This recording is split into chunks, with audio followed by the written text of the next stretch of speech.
Back in 2017, I actually had the chance to interview Chris Wilson of Grinding Gear Games.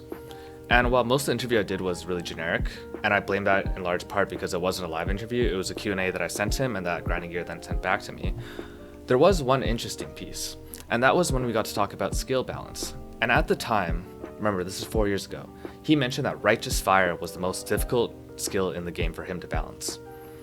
And the reasoning he gave was, and I quote, "It takes values of life and resistances and turns them into damage." So basically what he was saying was, when something scales both defenses and damage at the exact same time, it becomes a balancing nightmare. It becomes basically one of their design taboos, right?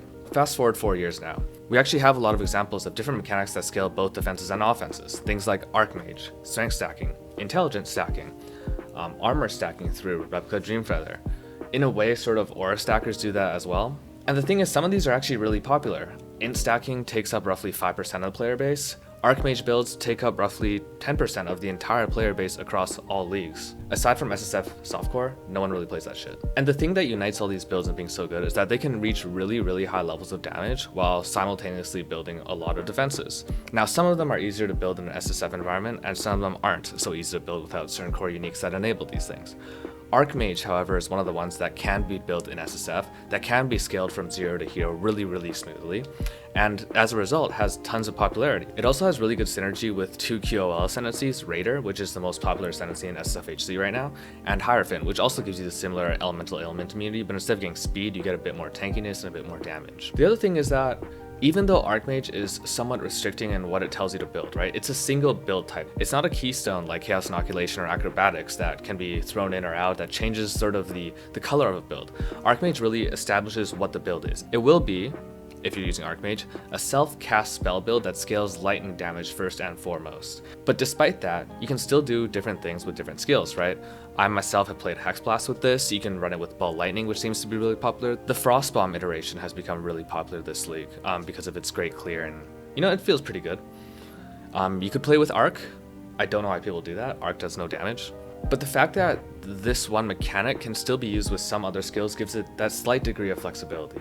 And the core uniques that are really good for it, at Series Foible, Cloak of Defiance, Omeocan for those who are scaling dodge and spell dodge, those are great, but they aren't necessarily required. So there is still some flexibility in terms of how you scale this linear mechanic.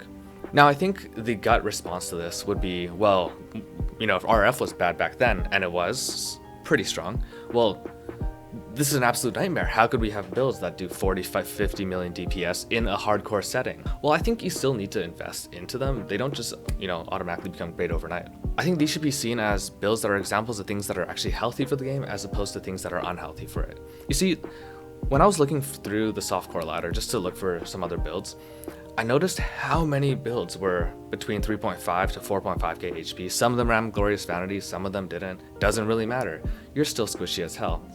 And I think the big thing is that a lot of the player base, because we've shifted so much towards softcore trade, a lot of us have just forgotten how to build defenses and forgotten that, defenses kind of make the game fun to play. It's fun not to die every 3 maps. So instead of looking at these things as design taboos, we should be thinking about them as interesting and innovative ways in which we can introduce mechanics that do encourage PoE players to build defense. You see, now, everyone can go play Herald of Agony Juggernaut, and sure, that's defensive, but at the end of the day, you're still gonna be playing Herald of Agony Juggernaut. And no one wants to do that. What about instead of picking and choosing between offense or defense, you got to choose between different ways to innovatively scale both of these things at the same time? So the core question that I'm sort of left with, that I put to you is this: would we be left with an unhealthier game state today if we had more options to scale offense and defense? Should we be thinking of these things as danger signs, as taboos, as warnings? Or should we be looking to embrace this? Should we avoid this bouncing nightmare? Or should we give softcore players an incentive to build defenses again?